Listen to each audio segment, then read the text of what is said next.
Oui, bien aimé dans le Seigneur, comme je disais, Jésus n'a pas dit à la femme, va d'abord porter ton, et je m'excuse, va d'abord porter ton foulard ou bien le voile avant de venir me prier. Non. Mais Jésus a laissé, pourquoi? Parce que la femme, avec son voile naturel, ce voile original, les longs chevelus que Dieu lui a donnés, et elle remplissait ainsi les conditions de la prière. C'est pourquoi elle pouvait prier le Seigneur et l'adorer. Et Jésus lui dit, va, tes péchés sont pardonnés. Alléluia. Bien-aimé, comment voulez-vous compliquer la situation au peuple de Dieu quand elle est simple? Jésus est en train d'enseigner ici aux gens, par son comportement, par son attitude vis-à-vis de ceci, que la chevelure de la femme est son voile. Parce que l'apôtre Paul a dit dans 1 Corinthiens 11 que la femme doit avoir, c'est une obligation. Et si elle n'avait pas, elle déshonorait la marque des autorités. Mais voilà, maintenant, Jésus ne peut pas laisser ça et résoudre la femme. Il a même dit pour conclure encore bien cela que va, ta foi t'a sauvé. Va en paix, ta foi t'a sauvé. Donc voilà une femme qui est allée adorer Jésus, qui est allée le louer. Et que Jésus a exaucé sa prière. Cette femme n'était pas voilée, mais elle était voilée avec sa chevelure. La chevelure, la longue chevelure de la femme est son voile, bien-aimé. Que vous le vouliez ou pas, c'est son voile. Le foulard n'est plus d'actualité. Parce que Jésus est venu nous rendre libres. Nous pouvons voir même encore le cas de Marthe. Allons dans Jean 12, 3, nous voyons le cas de Marthe. Marie ayant pris une livre d'un parfum de nard, pur de grand prix, oignit les pieds de Jésus, et elle lui essuya les pieds avec ses cheveux. Et la maison fut remplie de l'odeur du parfum. Voilà une fois de plus encore Marthe qui vient encore matérialiser ça, symboliser la femme dans le Seigneur. Nous sommes dans le Seigneur, nous ne sommes pas sous la loi. Vous voyez bien dans le Seigneur. Voilà les femmes qui adorent le Seigneur Jésus-Christ, qui le louent et le célèbrent avec leurs cheveux. Elles n'ont pas de foulard sur elles. Et vous croyez que si Jésus n'a rien dit ici, c'est quand il reviendra pour l'enlèvement de l'église qu'il va envoyer les femmes qui n'ont pas mis le foulard en enfer. Parce qu'il y a certaines sœurs qui disent qu'elles ont eu des visions où les anges venaient arranger les cheveux, les fausses visions, où elles ont même vu les filles qui ne portaient pas le foulard qui allaient en enfer. C'est vous qui allez aller parce que vous êtes en train de pratiquer la loi mosaïque.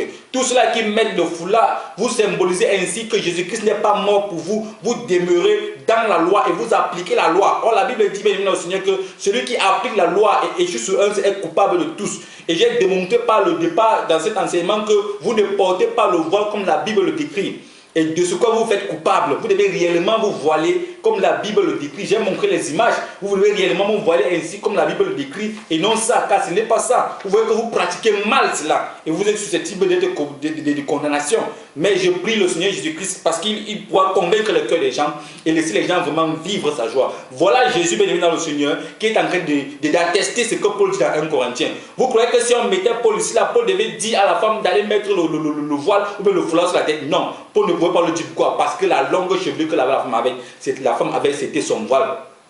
C'est son voile bien aimé. Voilà ce que la Bible nous enseigne. Voilà pourquoi j'ai dit aujourd'hui que le Saint-Esprit venait rétablir cette parole. Quel qu'en soit le raisonnement, quel qu'en soit tout ce que vous pouvez faire, la Bible dit que nous n'avons pas le droit de contester la parole de Dieu. Vous devez seulement vous laisser entraîner par le Saint-Esprit. Si vous étiez vraiment les femmes vertueuses, si vous étiez vraiment les femmes qui obéissaient au Seigneur, vous ne devez plus avoir, à partir de l'instant où vous suivez ce message, votre foulard sur la tête, vous devez l'enlever et jeter. Parce que Jésus-Christ est en train d'attester ici ce que Paul dit à 1 Corinthiens 11, 15, car la chevelure est devenue comme son voile. Les longs cheveux lui servent de voile, lui servent de parure, lui servent de coiffure. Ce sont des fonctions, comme on a expliqué là. Donc arrêtez de punir le peuple de Dieu, de déposer sur les femmes les fardeaux.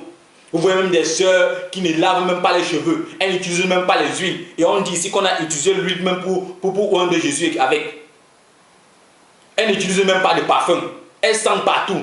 Vous voyez que l'évangile est venu pour nous rendre affreux devant les hommes. Non, mais dans le Seigneur, l'évangile c'est la liberté. Donc, comme j'étais en train de vous dire, bien aimé dans le Seigneur, voilà l'enseignement. Je l'ai donné d'une manière bref. Parce que s'il faudrait entrer en profondeur, bien aimé dans le Seigneur, nous aurons tellement, ça nous prendra beaucoup de temps, même plus que ce que j'ai pu utiliser.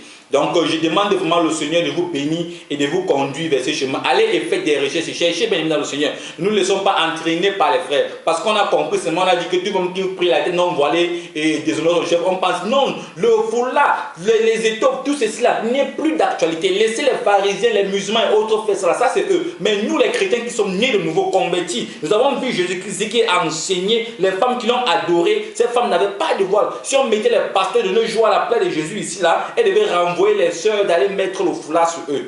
Et le foulard même est même devenu même une parure, même plus que les cheveux. Le problème qui est marrant, c'est que beaucoup de nos sœurs font mauvais usage de leur chevelure. La chevelure ne doit pas être utilisée comme vous le faites là.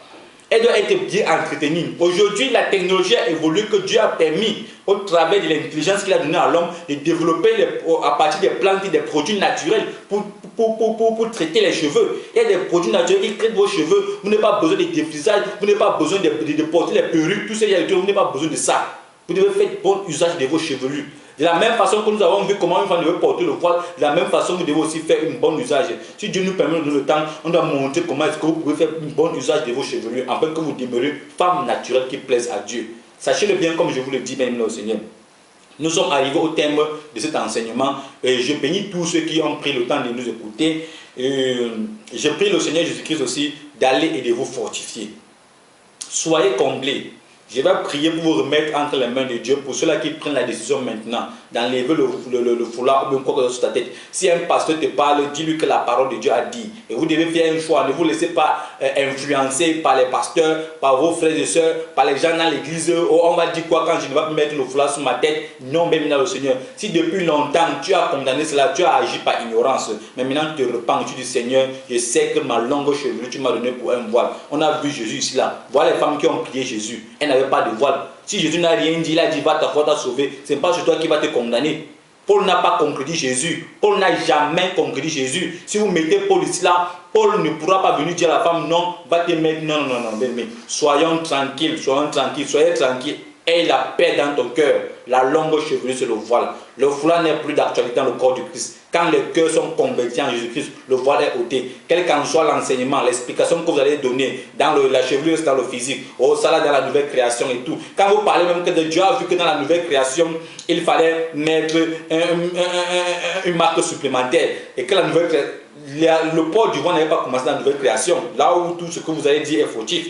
Donc moi je m'arrête là-bas et je dis à Dieu, pour tout cela, Seigneur, Père de gloire, qui accepte cet enseignement, aide-leur vers la voie de ces chemins, à pratiquer réellement ce que tu as enseigné à ton serviteur Paul. Et toi-même, tu l'as enseigné en le montrant ainsi, Seigneur. Cette femme, toutes les femmes qui t'ont adoré sans le voile, sans le foulard, sans les étoffes sur leur tête, mais elles avaient leur voile naturelle que tu les avais donnée. Et je prie maintenant, Père céleste, éternel des armées, en ton nom puissant, que tu puisses établir cette parole dans les cœurs des hommes et qu'elle soit pour une source de bénédiction. Je lève ton Saint-Nom dans la vie de ceux-là. Fortifie-les pendant les moments de faiblesse.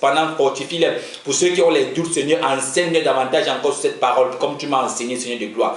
Oui, éternel des armées, afin que ton peuple soit édifié. Et je prie aussi que les pasteurs qui n'ont pas encore compris cela, les assemblées qui n'ont pas encore compris cela, Père, qu'ils puissent comprendre cela, bien-aimé. Oui, en ton nom puissant, j'ai prié. Bien-aimé, je vous laisse dans la main du Seigneur Jésus-Christ. Que sa gloire, la communion du Saint-Esprit soit avec vous. Vous accompagne en toutes choses. La longue chevelure de la femme, c'est son voile. Allez lire dans Luc 7, 36 jusqu'à la fin du chapitre. Lisez Jean 12, 3. Vous allez voir le cas de Marie. Et il y a beaucoup de femmes dans la Bible. Et sachez-le bien, toutes les femmes dans la Bible qui ont accosté Jésus-Christ, qui l'ont côtoyé, n'ont jamais porté le foulard sur la tête. Et si Jésus n'a rien dit à cette femme, ce n'est pas sur toi qui viendra dire quelque chose. Donc enlève ça, contemple ta gloire, respecte les choses, honore la parole de Dieu. Et Dieu fera de toi un enfant de succès en toutes choses. Et il te bénira. Parce que la parole de Dieu est là pour nous bénir. Que Dieu vous bénisse tous. Ne retranchez rien sur la parole de Dieu, n'ajoutez rien. Prenez-la telle qu'il est. Paul a dit, je vous loue de ce que vous retenez mes instructions telles que je vous les ai dit. Donc recevez les instructions de l'Éternel telles qu'il vous l'enseigne. Telles qu'il vous l'enseigne. N'y ajoutez rien et n'enlevez rien. N'augmentez rien. Mais prenez-la telle qu'il vous enseigne. Et quand vous interprétez la Bible, restez dans la Bible, ne sortez pas. Laissez les philosophies, les raisonnements. La Bible est très simple. Alléluia, bien-aimé. Si Dieu me donne l'occasion, on pourra encore parler de d'autres thèmes. Pour tous ceux-là qui veulent me contacter, vous pouvez me contacter, il n'y a pas de problème. Je suis disponible à apporter l'enseignement et à enseigner le peuple de Dieu. Que Dieu vous bénisse, soyez comblés et que le Seigneur vous accompagne dans toute votre marche. Ne craignez rien, l'ange de l'Éternel campe autour de ceux qui le craignent et les arrache du danger. Ne vous emprisonnez pas avec, ne mettez pas les fétiches sur vos têtes, disant que vous êtes en train d'honorer Dieu. Non, vous vous fétichez, vous êtes en train de garder des choses en vous. Donc laissez que le Seigneur le Seigneur éternel des armées vous conduise en toutes choses. Son ange campera autour de vous. Vous n'avez pas besoin de vous tuer en tant que les prières. Travaillez en vous la crainte de l'Éternel. Si Dieu me donne l'occasion, par sa grâce, nous parlerons un jour sur la crainte de l'Éternel. Car c'est une clé pour le succès dans la vie de foi et la vie chrétienne que nous menons aujourd'hui. Que Dieu vous bénisse au nom de Jésus-Christ. Amen.